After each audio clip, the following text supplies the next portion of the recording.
doenças, nos proteja do Covid, nos proteja de qualquer infortúnio, Senhor. Estamos passando por um momento tão difícil, tantas pessoas desempregadas, tantas pessoas necessitadas, e nós somos tão abençoados, Senhor. Temos tudo, Senhor. Temos o nosso lar, temos nossos empregos, nossas famílias, somos tão felizes. Temos só que agradecer, Senhor, por tudo que temos, nossa saúde estabelecida. Temos que agradecer porque somos realmente privilegiados quando nos comparamos com tantas pessoas no mundo que estão em situações tão deprimentes. Muito obrigada, Senhor, por termos essa situação e estarmos nessa situação bem melhor.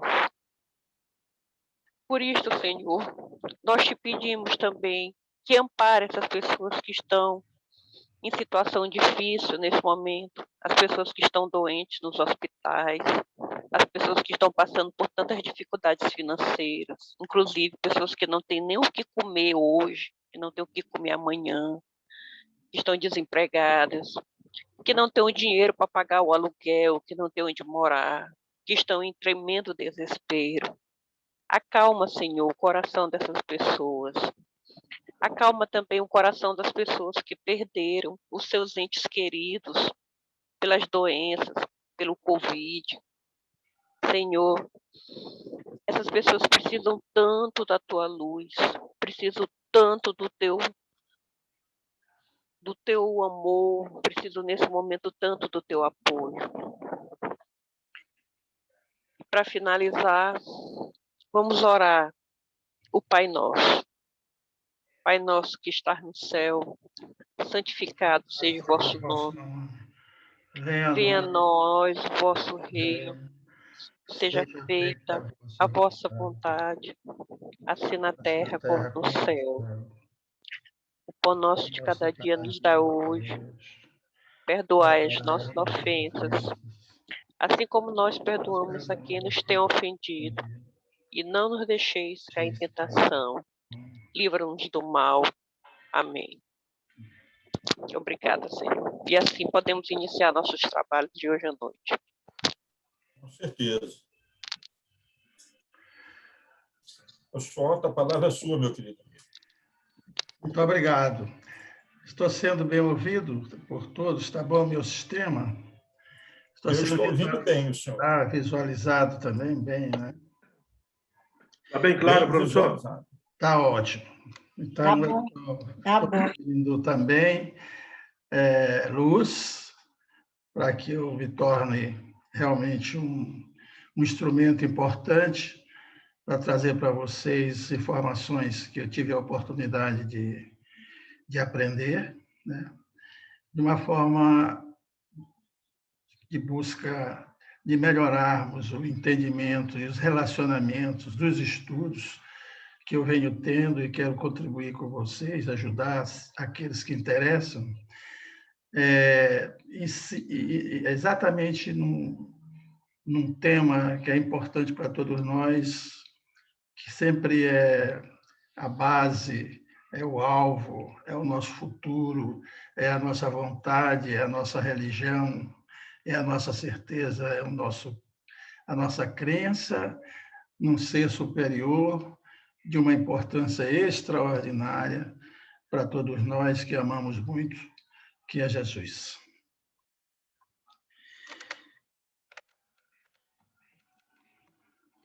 Espero que funcione.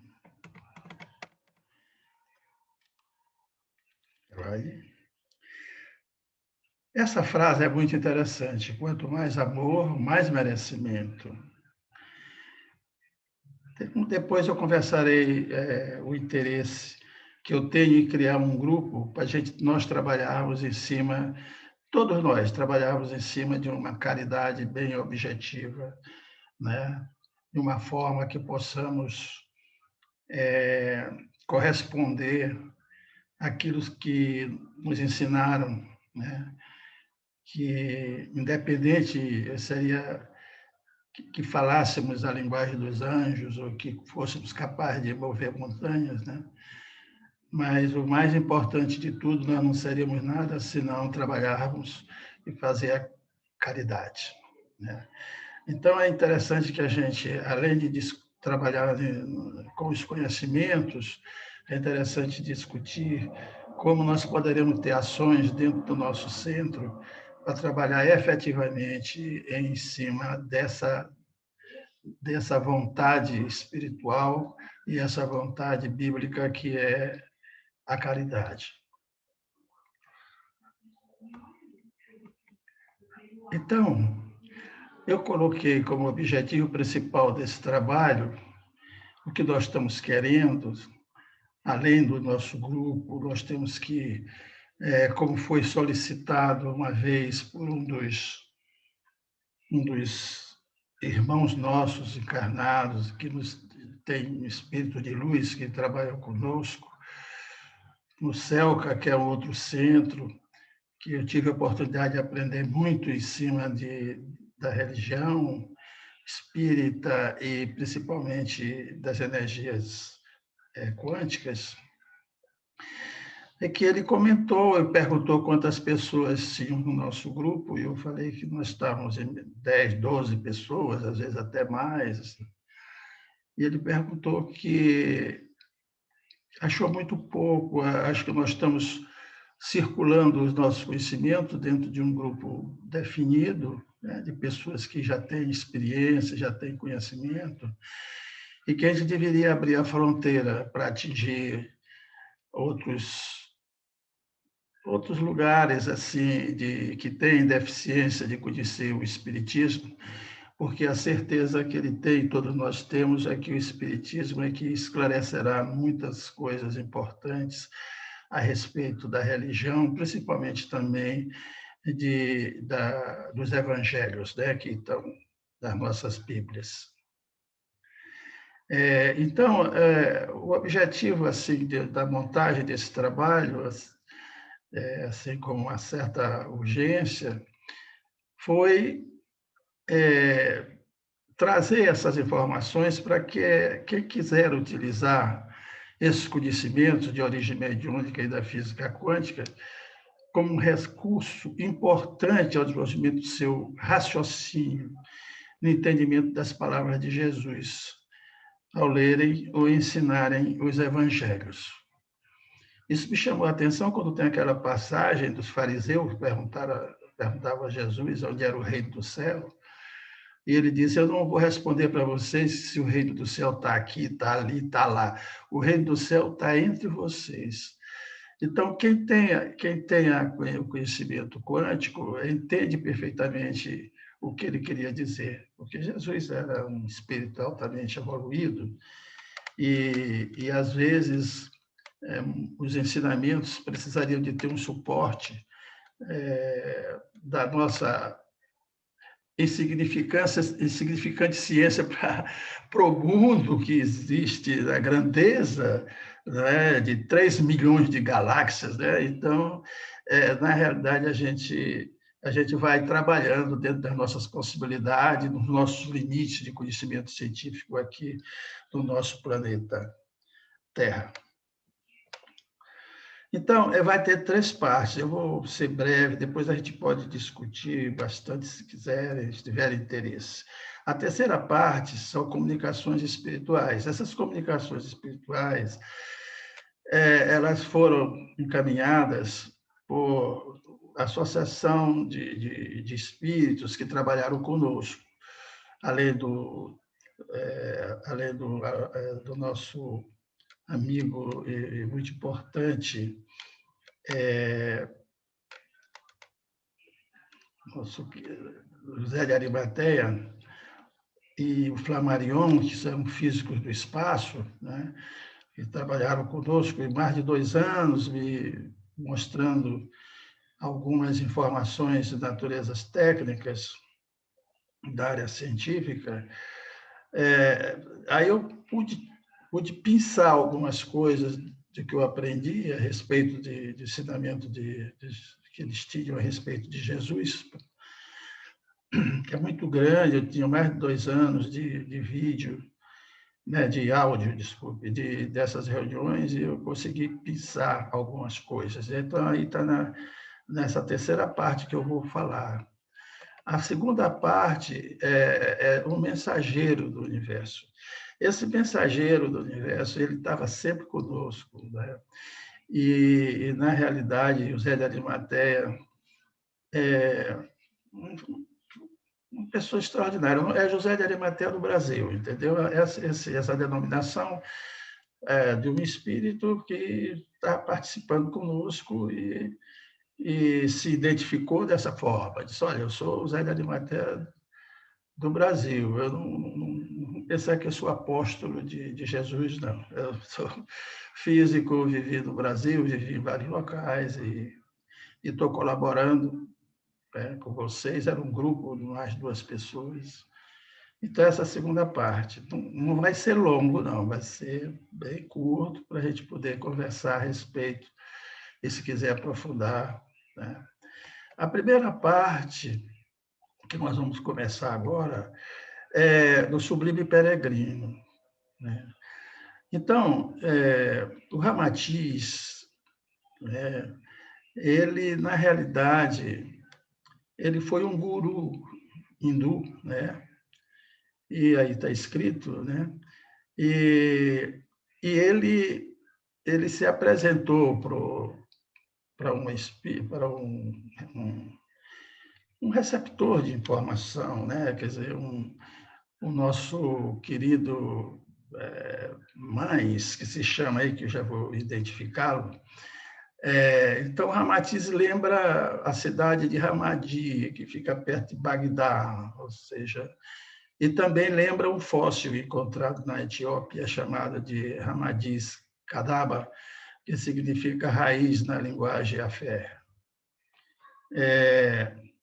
Em encarnação anteriores, ele comentou que ele teria sido Pitágoras, né? Teria também vivido em Atlântida e também no Egito, né? Onde ele conheceu Allan Kardec. Quer dizer, o Allan Kardec não é o Rivail, é o Allan Kardec mesmo, o grande... Era o Rivail quando era Allan Kardec numa passagem anterior da vida dele, né?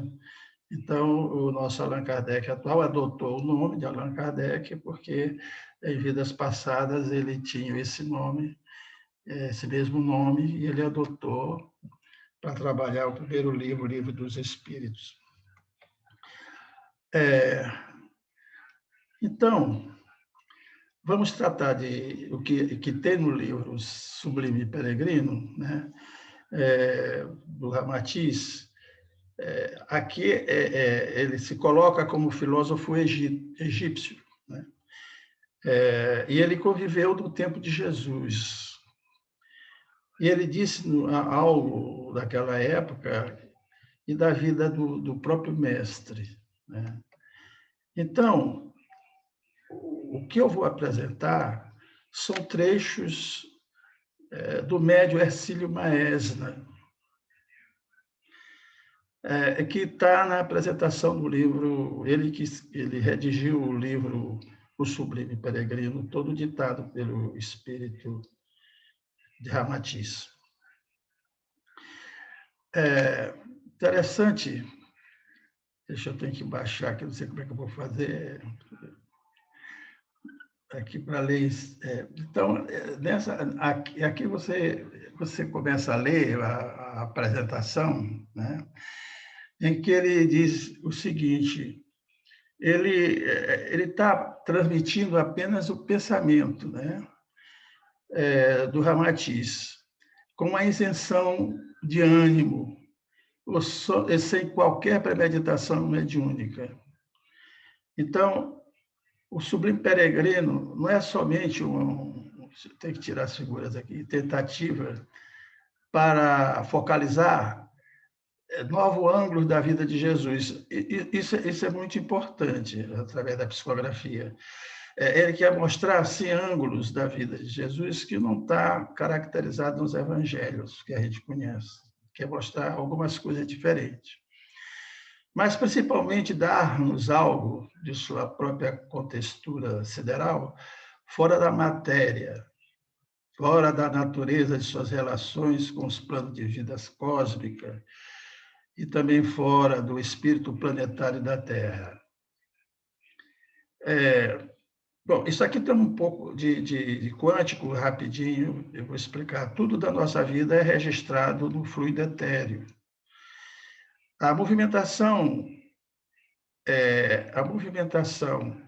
da galáxia, ela é em rotação, mas é em espiral, e vai deixando para trás, gravado, todas as histórias que acontecem, tudo que ocorre é gravado.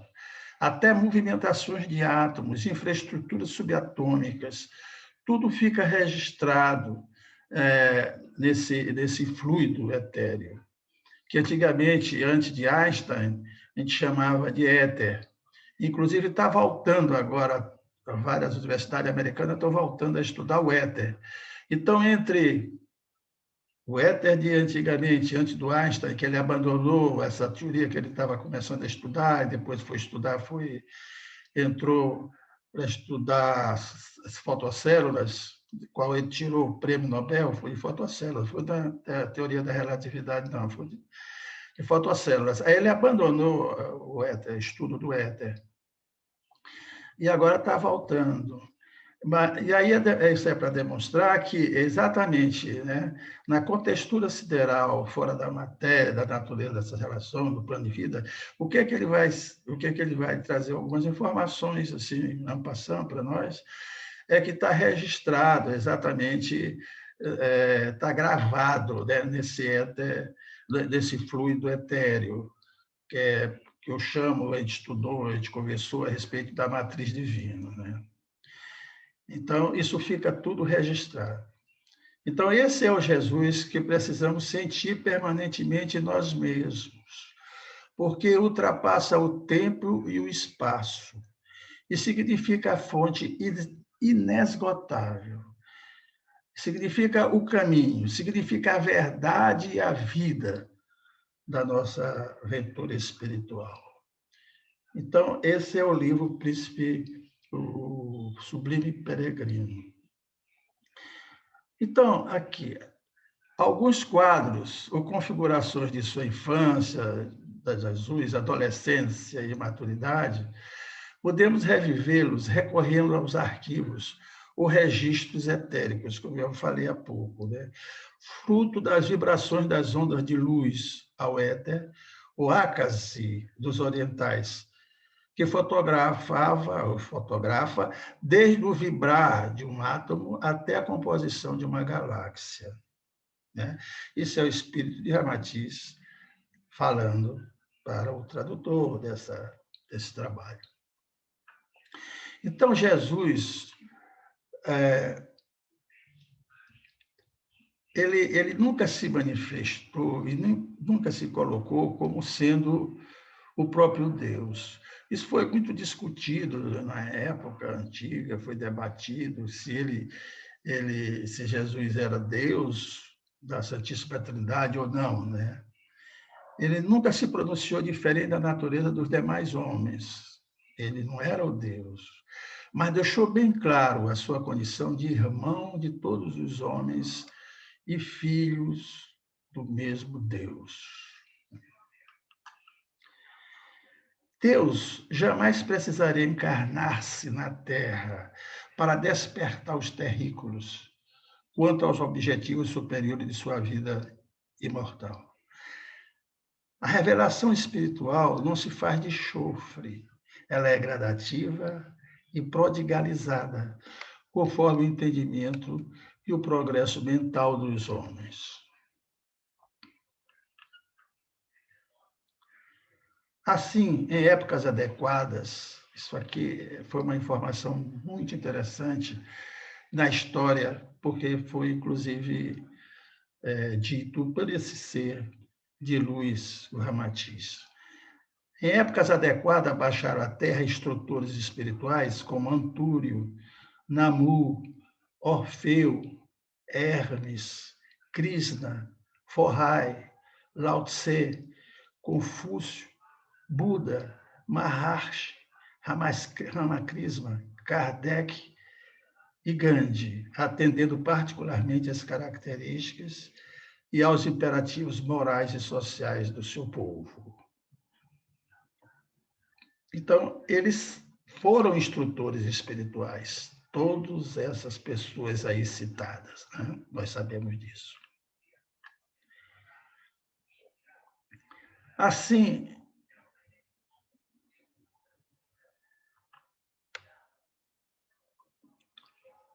em épocas adequadas, baixaram à terra instrutores espirituais, eu já falei, Namu, Orfeu, né? Está repetido, né? Então, Jesus sintetizou todos os conhecimentos cultuados pelos seus precursores e até por aqueles que vieram depois dele. O seu evangelho, portanto, é uma súmula de regras e de leis do código espiritual estatuído pelo alto, com a finalidade de promover o homem à sua definitiva cidadania angélica. Em verdade, Jesus, na realidade, ele não precisaria de dizer que ele, na realidade, seria de uma importância extraordinária, cada vez mais vivo entre os homens. Ele se apresentava, ele acabou sendo a sua presença sempre mais viva entre os homens, pois a sua doutrina, né, crescendo em todos os sentidos, já influencia até os povos afeiçoados aos outros credos e aos outros instrutores. Olha, se o fulgor de Roma de Augusto ofuscou os historiadores da época, fazendo-os ignorar a figura de Jesus, isso não o eliminou da face da terra. Nem o desfiguraram as lendas semelhantes já atribuídas a Adonis, Krishna, Buda, Orfeu, Atis, Osíris, Dionísio ou Mitres. O Augusto, ele era Augusto César, neto do César, o grande César romano, e ele teve uma influência muito grande, constituiu um triunvirato lá em Roma, e dominou durante muitos anos, e chegava até a se apresentar como se fosse um enviado divino, né? Então, ele teve assim uma administração romana assim, de força, né? De convencimento, e que muitas das vezes o pessoal confundia até como uma figura exponencial, como descendente ou enviado divino. Então, mesmo esse fulgor desse Augusto, nada ofuscou a figura de Jesus.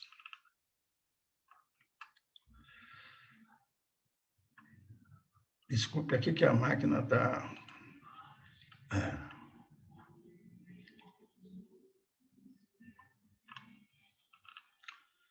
Está aparecendo umas coisas que não é para aparecer. Muito bem. Então, apesar de inequívocas presenças históricas como Aníbal, Júlio César, Carlos Magno, Napoleão, ou mesmo sobre filósofos excepcionais como Sócrates, Platão, Epicuro, Aristóteles, Spinoza ou Marco Aurélio, eis que Jesus, o mito, sobrepunha todos esses homens famosos em celebridade, né? Ele sobrepunha. O homem sedioso, agora, é um outro ensinamento muito interessante do Ramatiz. O homem sedioso é sempre um rebelde, um inconformado, pois é criatura ávida do poder temporal e da exaltação sobre os seus conterrâneos. Eu estou com a garganta meio lá. Vamos lá. Os grandes sediosos na história, teve vários, né? Com destaque, assim, que registra carinho e gratidão, chamaram-se, nem sempre registrado com carinho e gratidão. Então, já que eles são sediosos, eles não foram registrados com carinho e gratidão na história. Então, aí está Davi, Átila, Gengis Khan, Azoka, Alexandre, Aníbal, Tito, César, Carlos Magno, João Terrível, Napoleão, Kaiser, Stalin, Hitler e Mussolini. Além desses citados, outros dos quais, juntamente com certas qualidades excepcionais, com a obstinação, capacidade de comando, arrojo, ambição e estratégia, manifestaram também os pecados do orgulho, da crueldade, pilhagem, vingança, ou libidinosidade.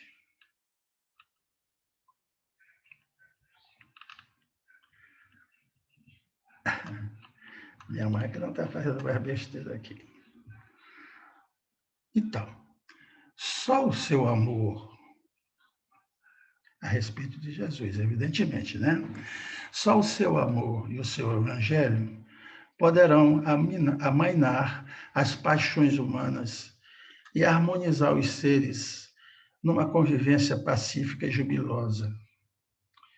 Qualquer homem pode negar a existência de Jesus, porém jamais há de oferecer ao mundo conturbado e corrupto uma solução mais certa e mais eficaz do que o seu evangelho. Essa palavra de Ramatiz, só lembrando, senhores. Essa minha máquina hoje está danada.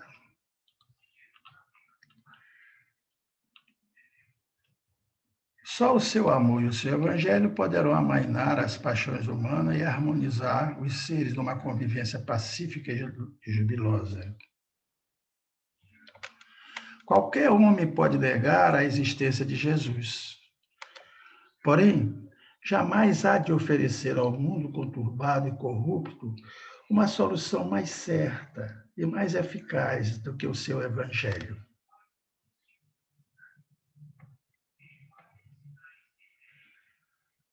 Ao considerar um relato autêntico de uma carta enviada a Tibério pelo senador Públio Lentulio, quando presidente da Judéia, narrando a existência de Jesus, ele disse que Jesus era um homem de grandes virtudes, chamado Jesus, pelo povo inculcado de profeta da verdade e pelos seus discípulos de filhos de Deus.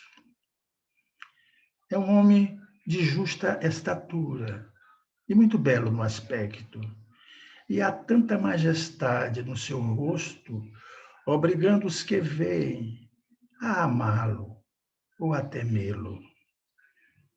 Tem os cabelos cor de amêndoa madura, são distendidos até as orelhas, e das orelhas até as espáduas. São da cor de terra, porém reluzentes.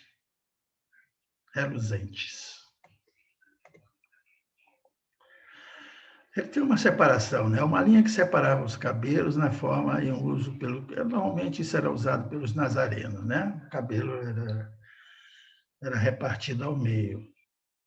Seu rosto é cheio de aspecto muito sereno. Nenhuma ruga ou mancha se vê em sua face. O nariz e a boca são irrepreensíveis. A barba é espessa, semelhante aos cabelos, não muito longa e separado pelo meio. Seu olhar é muito afetuoso e grave. Terá os olhos expressivos e claros, resplandecendo no seu rosto como os raios do sol. Porém, ninguém pode olhar fixo o seu semblante, pois se resplende, subjuga, e quando ameniza, comove até as lágrimas. Faz-se amar e é alegre, porém com gravidade. Nunca alguém o viu rir, mas antes chorar.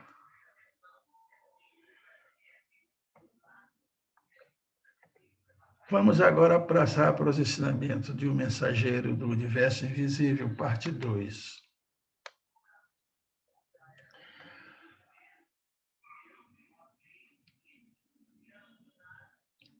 Este mensageiro, já disse, é o José de Arimateia do Brasil. A filosofia teve seus grandes mensageiros, com destaque para 2 grandes filósofos, Sócrates e Platão, que nos deixaram um grande legado de trabalhos orientados para o conhecimento da nossa origem e de Deus. As ciências, por sua vez, tiveram um grande mensageiro que tentaram explicar-nos, dentro de suas limitações do conhecimento humano, as grandes questões colocadas anteriormente neste texto. Quem somos, de onde viemos e para onde vamos? Temos 2 mensageiros de altíssima competência científicas que nos servem neste momento para citá-lo como 2 grandes âncoras do período científico distintos, Isaac Newton e Albert Einstein. Depois eu falo dessa distinção entre os dois grandes espíritos, dois grandes técnicos, dois grandes cientistas, né, em épocas diferentes. Todas as religiões têm seus líderes, que são seus mensageiros de fé, fazendo referência a um ser superior, mentor e criador de tudo que existe. Assim é a nossa fé cristã. O nosso grande mensageiro de fé cristã é Jesus. Espírito de luz, de mais alta luminescência. Jesus tornou-se homem para nos ensinar os caminhos do amor, da paz, da felicidade e da luz eterna. Espiritualmente, Jesus está sempre vigilante com o desenvolvimento do nosso planeta Terra e está sempre presente no meio de nós, amando a todos com a sua bondade infinita e eterna. Temos Deus dentro de nós. Ninguém duvide disso. Ele fica com medo de cair. Ele é a nossa fonte de luz, amor e paz. E nos conduz à vida eterna por intermédio de seu Filho de infinita luminosidade e bondade, Jesus. Jesus é o ponto de partida para a Terra. Jesus está entre nós. Agora, a terceira parte, uma retirada de comunicações entre José de Arimateia e Flammarion, do Brasil, que também é outro espírito de luz e científico. Jesus habita entre vós, ele falando para nós, né? Não do ponto físico, mas Jesus visita as instalações. Não o conheço pessoalmente, ele falando, José de Arimateia, porque não tenho méritos para tanto. Mas sabemos que Jesus habita locais de sofrimento, consolando, manifestando seu amor quando pode. Então, a ideia de que pensais que Jesus é um ser que paira sobre toda a humanidade, espargindo sua luz, é enganosa. Porque o fluxo de luz dele é tão intenso que irradia imperceptivelmente. Porém, a vontade de ajudar é o fio condutor de toda esta relação amorosa.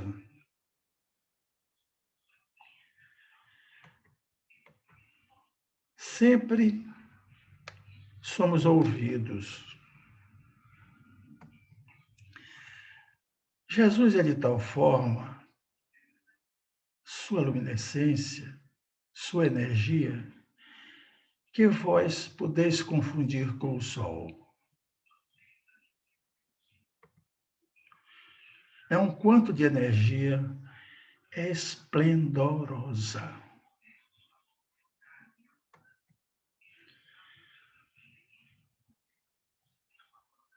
Jesus, para encarnar na Terra, ele teve que reduzir o seu fluxo energético.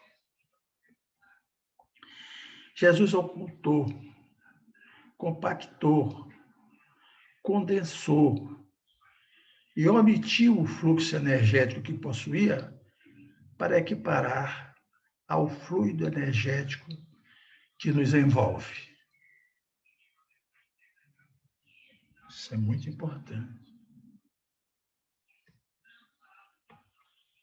O ambiente da Terra foi preparado para recebê-lo.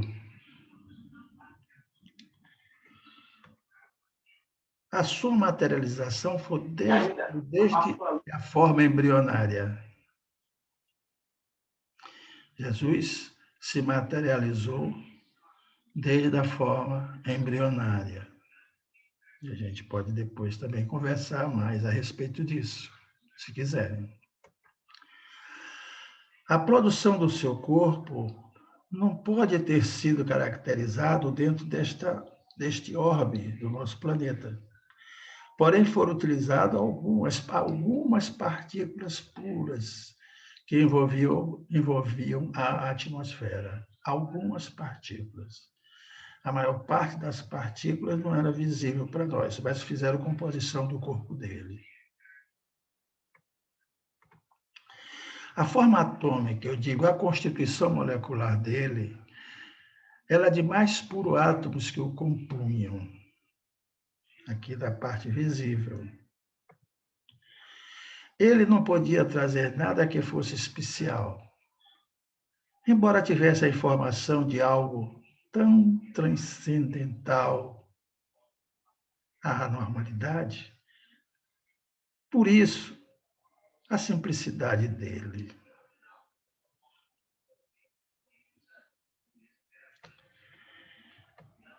Jesus, pelo conhecimento que temos de sua existência, não foi diferente dos homens.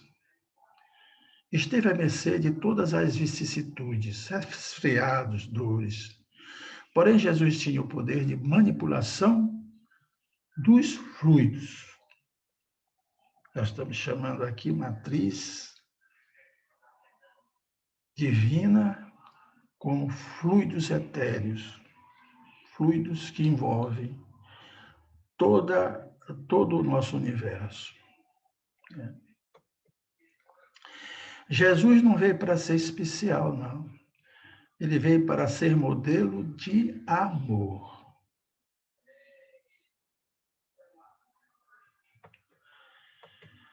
Jesus veio dentro de uma programação especial, mas ele poderia não ter passado.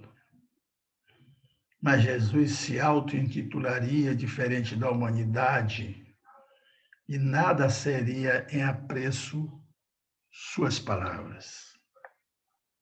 Por isso ele não quis ser diferente. Os espíritos evoluídos também estão sujeitos a vicissitudes. Jesus veio sentir a normalidade do espírito, porque Jesus não precisava espiar, meu irmão. Jesus estava lá para receber as intempéries normais de uma mudança de temperatura, uma mudança de clima.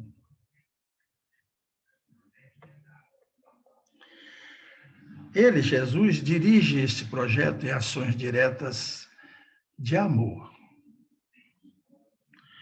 A constituição do corpo físico de Jesus era de partículas mais puras e mais sadias que existiam na atmosfera.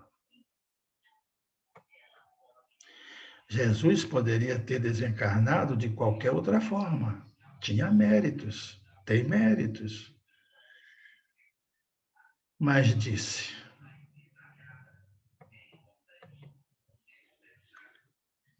Pai, seja feita a vossa vontade.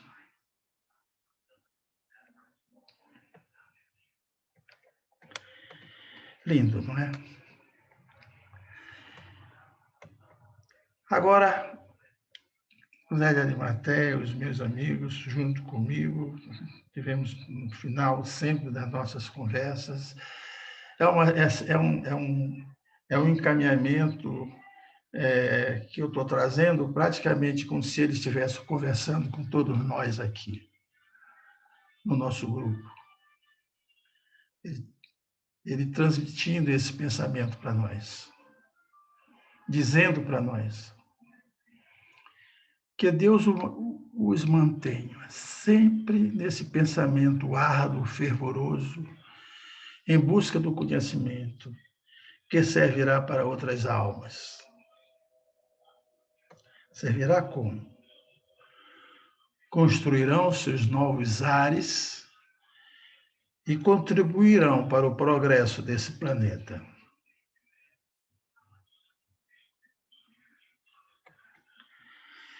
E rezou da seguinte forma para nós.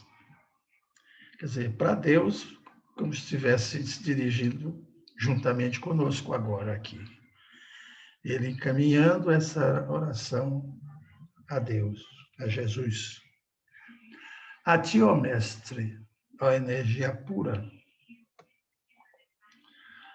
ó força que anima cada partícula que compõe esse sistema de amor e paz. Nosso agradecimento. Obrigado, muito obrigado por esse momento.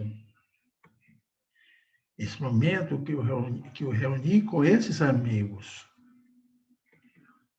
Que assim seja. E aqui eu fico. Obrigado. Obrigado, querido irmão, professor Otto, tá? Pela palestra, sempre elucidativa. E como o senhor deixou claro no começo da sua palestra, que ela iria ser dissecada pelos eventuais questionamentos dos companheiros, né? Então, nesse momento, nós viabilizamos o uso da palavra, e a primeira que eu vejo com a mão levantada para perguntar algo é justamente a nossa estimada líder Raquel. Então, a palavra é sua, Raquel. Que bom, Raquel. Tudo bom? Na verdade, não é bem uma pergunta que eu quero fazer, né? Na verdade, é mais uma contribuição, né? Porque o professor Otto falou do mistério da Santíssima Trindade, né? Aí, como eu estudei em colégio de freira, eu queria partilhar com vocês essa experiência, né? Eu me lembro, eu sempre fui muito curiosa, né? Aí eu perguntei para a freira na época, né? Porque eu não entendia esse negócio de Pai, Filho, Espírito Santo, três, era um só e tal. E aí eu perguntava para ela me explicar direito o que era aquilo, como é que podia ser três seres num só. E aí ela, não, aí como nem elas entendiam, a verdade é essa. Aí ela chegou para mim e falou assim: olha, é o seguinte, você não tem que se preocupar em entender nada, você só tem que se preocupar em acreditar, em ter fé. É um dogma, o mistério da Santíssima Trindade. Não tente entender, apenas tente ter a fé, acreditar. E eu fiquei com aquilo na minha cabeça, né? Aí os anos passaram, né? E aí o Espiritismo desmistifica tudo, né? O Espiritismo, eu me encontrei no Espiritismo porque é uma fé raciocinada, o Espiritismo, né? O Espiritismo não aceita nenhum tipo de dogma. E aí eu querendo entender como foi que surgiu essa história de mistério da Santíssima Trindade, né? E os anos foram passando e eu comecei a estudar, comecei a ler tudo que eu encontro e tal, e comecei a estudar mitologia egípcia. E aí veio uma coisa muito interessante, né? Que a Igreja Católica, ela copiou muitos dogmas dos egípcios, né? Não sei se vocês sabem. Então, os egípcios, eles tinham esse mistério da Santíssima Trindade, Osíris, Ísis e Horus, né? Do casamento de Osíris com a virgem Ísis, nasceu Horus, que nasceu, inclusive, no dia 25 de dezembro. Olha que coincidência, né? A Virgem Ísis, o culto da Virgem Ísis, é igualzinho ao culto que é feito pela Igreja Católica da Virgem Maria, né? E, inclusive, talvez seja até por isso que no Natal se celebra em 25 de dezembro, porque para poder apagar, né, essa herança maldita dos egípcios, porque era muito forte essa questão da superstição dos egípcios, né? Então, aquilo ali foi uma coisa assim que durante muitos séculos dominou, né? E aí eu fiquei lembrando disso, né? Só que foi tão forte essa cultura dos egípcios que ela conseguiu se perpetuar dentro da Igreja Católica, tanto é que até hoje existe esse negócio de mistério da Santíssima Trindade. Nasceu daí, da cultura dos egípcios. Porque se você for estudar a fundo a mitologia dos egípcios, tem lá o mistério da Santíssima Trindade lá deles. De Osíris e Ísis, e do casamento de Osíris e Ísis nasceu Horus, né? E tem uma analogia, uma comparação. Aí eu lembrei disso, né? Eu lembrei disso porque Jesus nunca disse isso, negócio de mistério de Santíssima Trindade, né? Era só a título de complementação. E também, em relação a essa questão da partícula pura dos átomos de Jesus, eu também já li sobre isso. Maria, até a reencarnação de Maria foi especial. O corpo de Maria foi preparado para receber Jesus, até o corpo dela, até os átomos do corpo de Maria foram especiais para receber Jesus, né? E realmente, também foi uma outra coisa que eu andei pesquisando.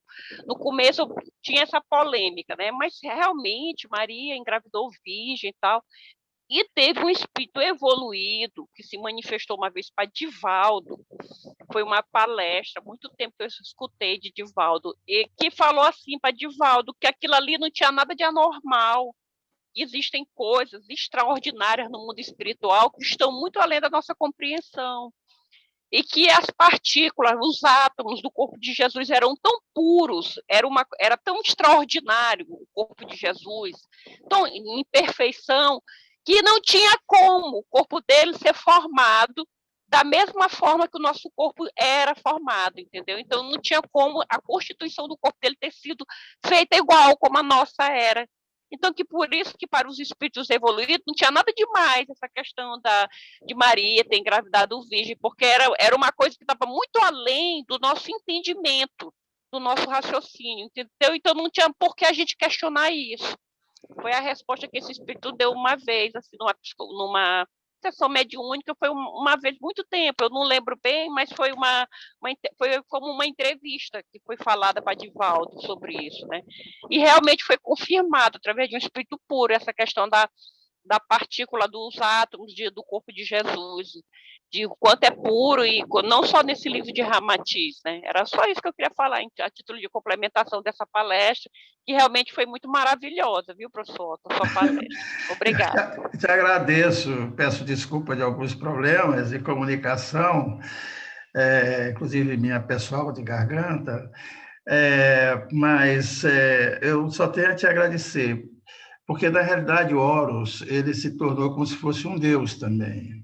Tá? Ele, no seu momento, ele se colocava assim, chegou a ter possibilidades, assim, coisas extraordinárias de fazer verdadeiras magias, né? E ser considerado como milagres. O Horus foi, inclusive, o olho tanto dos templários como o olho dos maçons, tudo tem um pouco a ver com Horus, não tem nada a ver é só um negócio dos olhos. Mas eu queria te dizer o seguinte, com relação ao corpo de Jesus, só para complementação, era o seguinte, como dizia o Ramatiz, ter Jesus dentro de uma matéria, de um corpo humano, era a mesma coisa que você querer aprisionar o sol dentro de uma panela. Então, o que acontecia? Ele teve que desenvolver um trabalho de redução de capacidade eletromagnética de suas forças energéticas, de redução de uma forma muito grande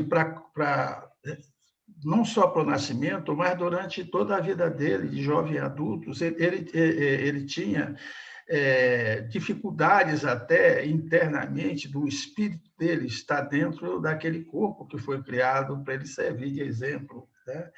De paz e amor para a humanidade. Então, tinha momentos que a energia interna dele era muito grande, que ele tinha que se afastar, porque ele suava sangue,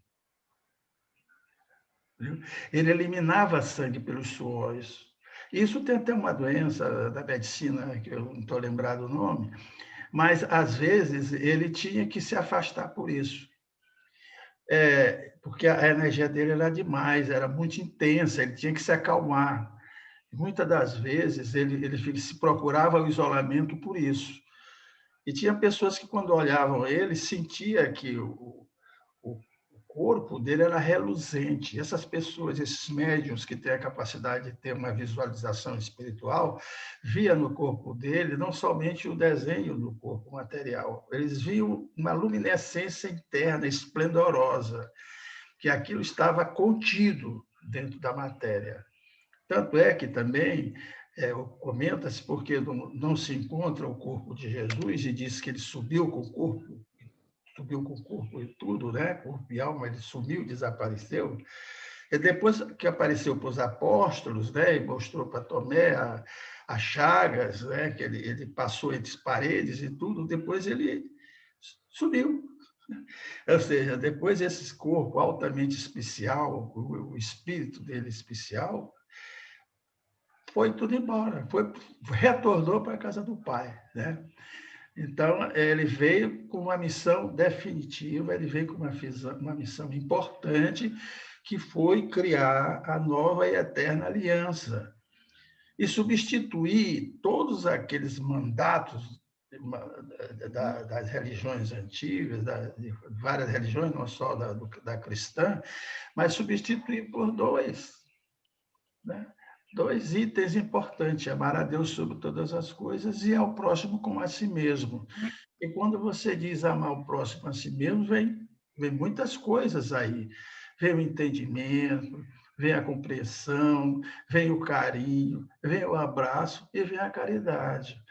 E por isso que eu acho, logo que passa esses momentos difíceis dessa pandemia, a gente começar, junto com o nosso chefe maior, o doutor Caridade, que já se conversou a respeito disso, quando retornar para a nossa matriz lá, começarmos a montar também um trabalho de dar uma assistência de caridade às pessoas mais necessitadas, né?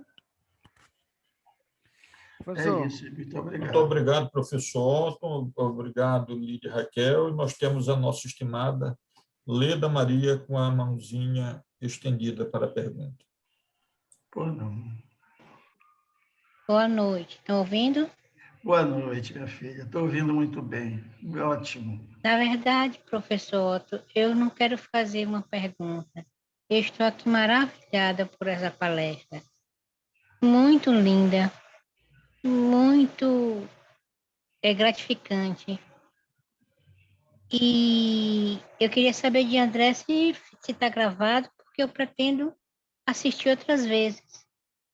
Porque eu não pude entrar no horário, algumas coisas me aconteceram, e o que eu pude assistir é muito lindo, é muito maravilhoso. Você está de parabéns. Poxa, Muito obrigada. muito obrigado. Eu coloquei aqui um cliquezinho para gravação, espero que grave, porque seria um prazer para repassar isso para vocês.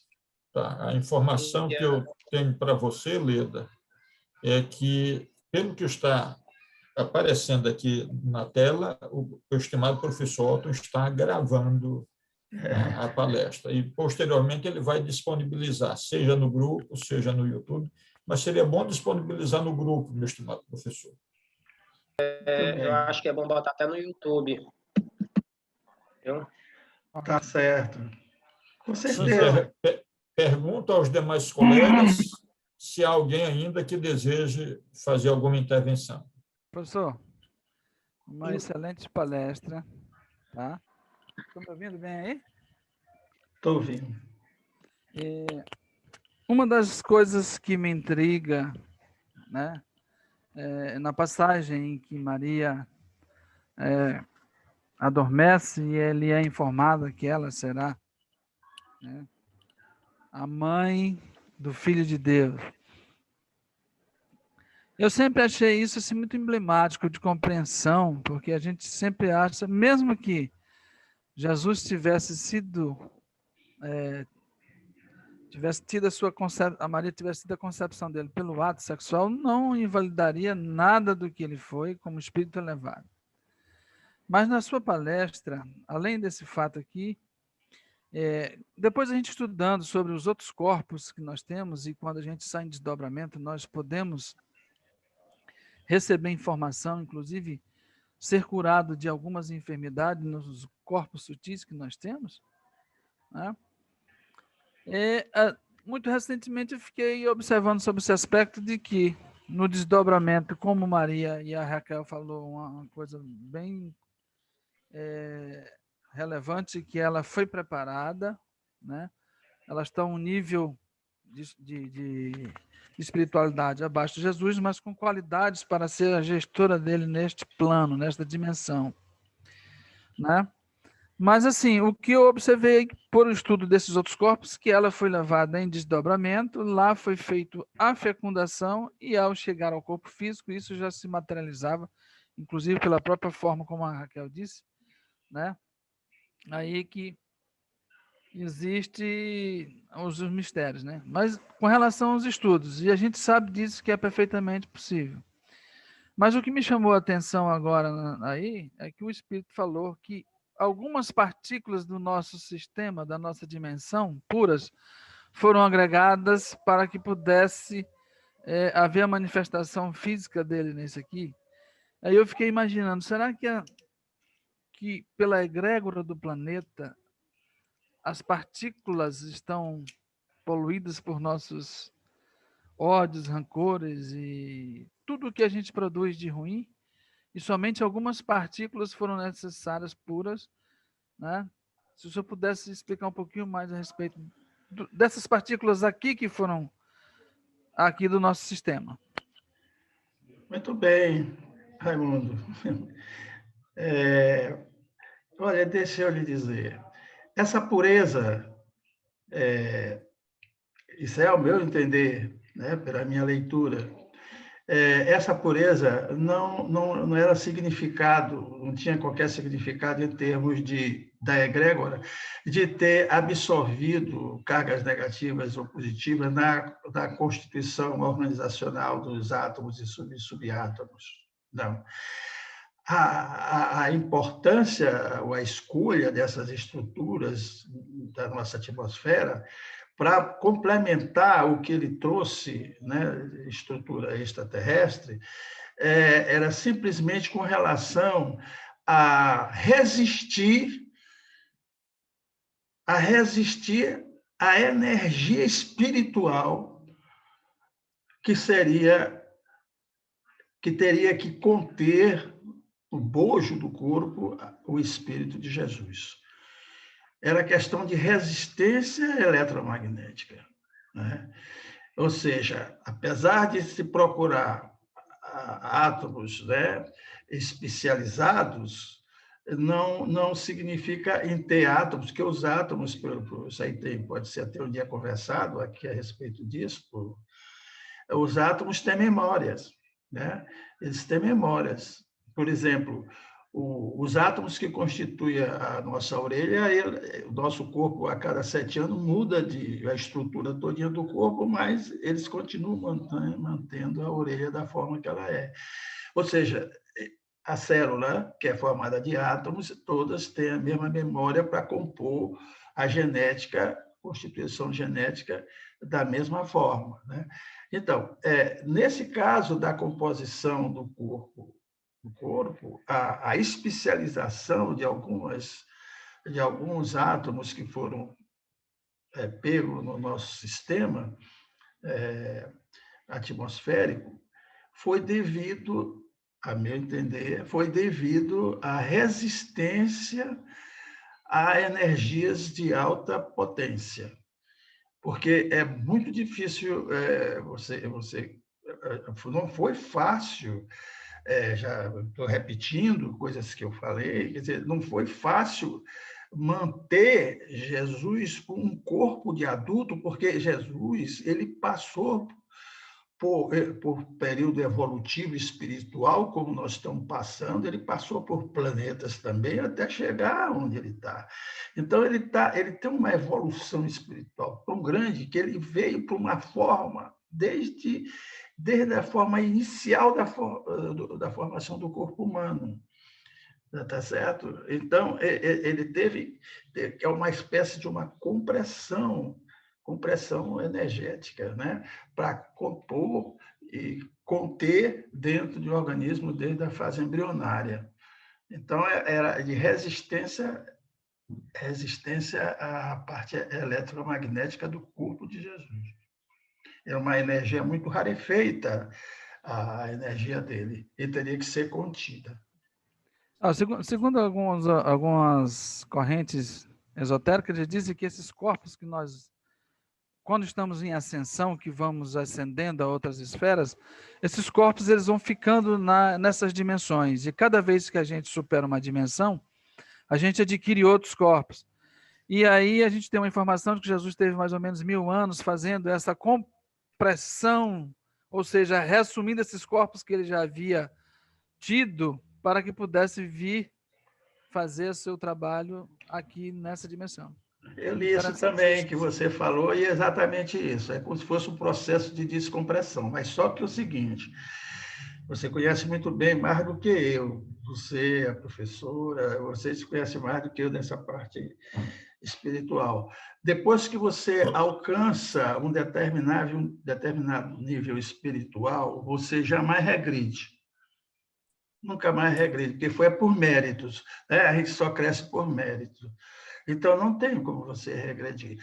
O que houve regressão foi sob o ponto de vista físico eletromagnético, de compressão físico-eletromagnética, e não de regressão na história do fluido etérico da vida de vidas passadas. Foi um trabalho novo a ser feito, né? E não foi fácil.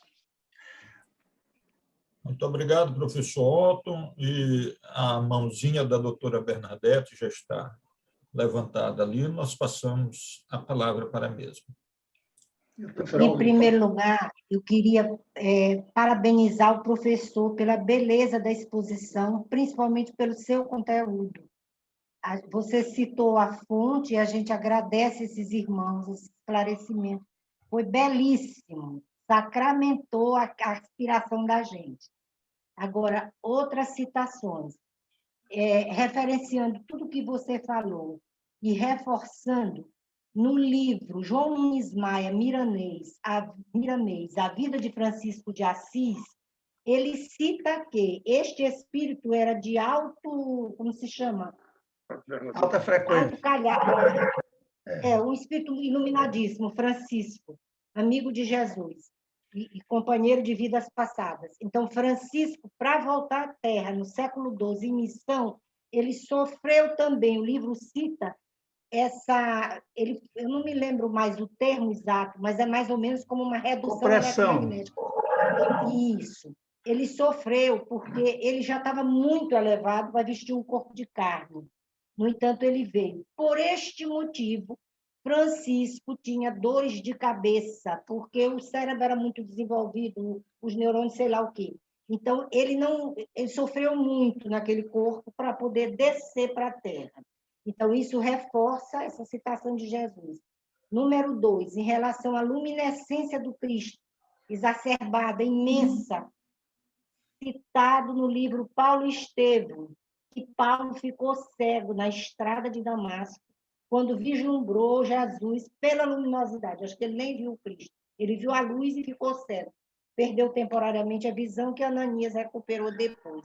Então, está em reforço na literatura espírita, essas duas citações. 3. A física quântica chama o que o senhor denominou de Einstein éter, antigamente que a gente estudava o éter, a física quântica hoje chama de registro acásico, né? Que ficam arquivadas os nossos conteúdos, bons ou maus. Aquela história das nuvens, que lê o pensamento, as nuvens, agora me falhou a memória, o nome das nuvens, é como nuvens, não são nuvens, é energia que vai para o plano astral e lá fica o registro. São fluidos etéreos que ficam com as memórias. Exatamente, fica registrado no éter, essas nossas memórias, de bom ou de mal. Daí a importância do conteúdo do pensamento de cada um, de cada cabeça. Era isso que eu tinha a dizer, e mais uma vez, parabéns, meu irmão, foi maravilhoso. Conteúdo espetacular. Muito obrigado. Olha, vindo da senhora, professora, que coisa boa. Eu não sou nada. Que maravilha. É verdade, professor. É verdade, sim. A professora Bernadette é esse sol que ilumina todos nós aqui, que procura se obscurecer, a exemplo até do que o senhor tratou aí na palestra, né? Mas é impossível, é impossível. Ela realmente consegue transcender na sua luminosidade, na sua inteligência vivaz, né? E eu pergunto ainda aos queridos irmãos se alguém deseja fazer alguma complementação ou algum questionamento ao professor Otto.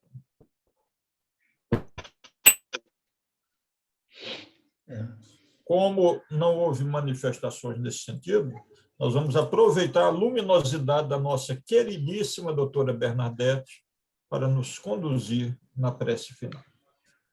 Muito bem. Vamos fechar os nossos olhos, enviar professor Otto, agradecer ao senhor. Enviar os nossos pensamentos a Jesus, nosso mestre maior, governador do planeta Terra. Agradecê-lo pela designação dos trabalhadores do alto a serviço do bem, de plantão nos nossos lares, em todos os lugares em que se faz necessário, espargindo a luz, a clarividência, o entendimento, o perdão, o amor e a paciência. Que nossos lares sejam envolvidos também por essa luz maior, apacentando os corações, irmanando, tranquilizando, para que se estabeleça a união, o perdão, e os relacionamentos familiares tornem-se mais afetivos. Enfim, Jesus, agradecemos pela tua presença nos nossos lares, através da fala deste irmão que nos presenteou com esse conteúdo divino, maravilhoso, que eu tenho certeza que nem merecimento talvez nós tenhamos para receber essas informações. Assim, Jesus, nós te agradecemos duplamente, te pedimos por ele, pela saúde dele, que tu fortaleças a todo trabalhador aqui presente, as pessoas que nos assistem e aqueles que não puderam participar, em especial os moradores da Vila Conceição, acometidos da Covid, que sejam irmanados, amparados, solidificados, amparados, enfim, que sejam acolhidos amorosamente por companheiros nossos, trabalhadores de plantão, pessoas que consolem, que amparem e que deem o pão necessário. E nós, Senhor, permite que o nosso trabalho digno e profícuo se faça sempre presente em qualquer local onde for necessária a nossa presença e a caridade. Assim, Jesus, abençoa-nos a todos, aos nossos lares, às nossas famílias, e dá-nos permissão para encerrar mais um trabalho dos ceareiros incondicionais da caridade. Assim seja. Que assim seja. Assim seja. Uma ótima noite e uma feliz Páscoa para todos, meus irmãos. Feliz Páscoa para todos. Boa noite, pessoal. Feliz Páscoa. Obrigada, gente. Boa noite. Feliz Páscoa, meu querido. Parabéns, professor. Prepare outra. Parabéns, professor. Prepare outra dessa aí para nós. Obrigado, muito obrigado. Boa noite. Feliz Páscoa. Boa noite. Feliz Páscoa. Feliz Muito Páscoa. obrigado a todos.